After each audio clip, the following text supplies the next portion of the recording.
Mmm, sebenarnya di dalam minggu ini saja kita sudah melakukan beberapa kali pembayaran kepada rumah sakit, Mbak, ya. Jadi nilai, hutang BPJS Kesehatan yang gagal bayar sekarang ini hanya sekitar 2,4 triliun.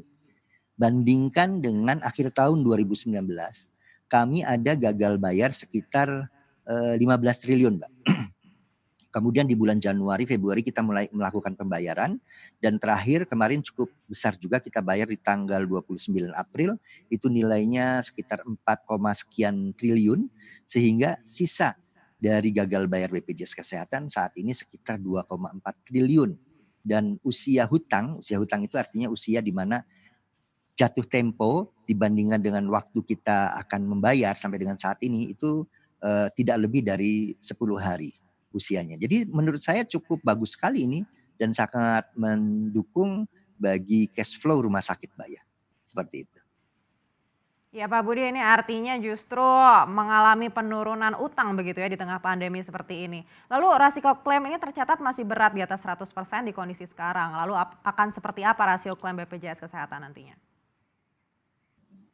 Ya, jadi rasio klaim itu terbentuk dari dua unsur, Mbak.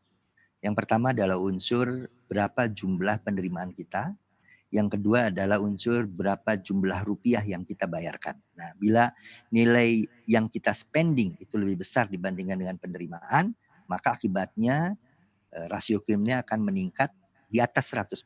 Nah, oleh karena itu, apa yang dilakukan oleh BPJS Kesehatan agar supaya rasio klaimnya tetap terpelihara? Berarti BPJS Kesehatan harus memelihara, menjaga dua hal, Mbak.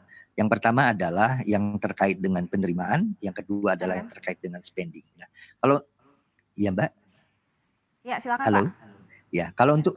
Kalau untuk yang penerimaan kita sekarang ini, Mbak, sedang melakukan fokus kepada kolektabilitas ya. Kita upayakan kolektabilitas supaya lebih baik di mana kita buka pos-pos channel-channel kemudahan untuk peserta untuk membayar.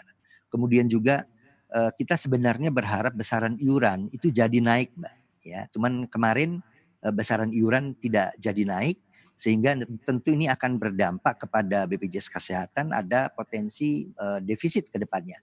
Sebagai gambaran, Mbak, nilai iuran itu sebenarnya kelas 1 seharusnya berdasarkan hitung-hitungan aktuaria itu sekitar 274.000. Kelas 2 itu sekitar 190.000 dan kelas 3 itu 131.000. Namun karena memperhitungkan daya beli dari masyarakat dan ditambah lagi dengan adanya keputusan MA, maka saat ini kita kembali kepada iuran yang lama, kelas 1 80.000, kelas 2 55 dan kelas 3 adalah 25.000. Nah, itu dari sisi penerimaannya, Mbak ya.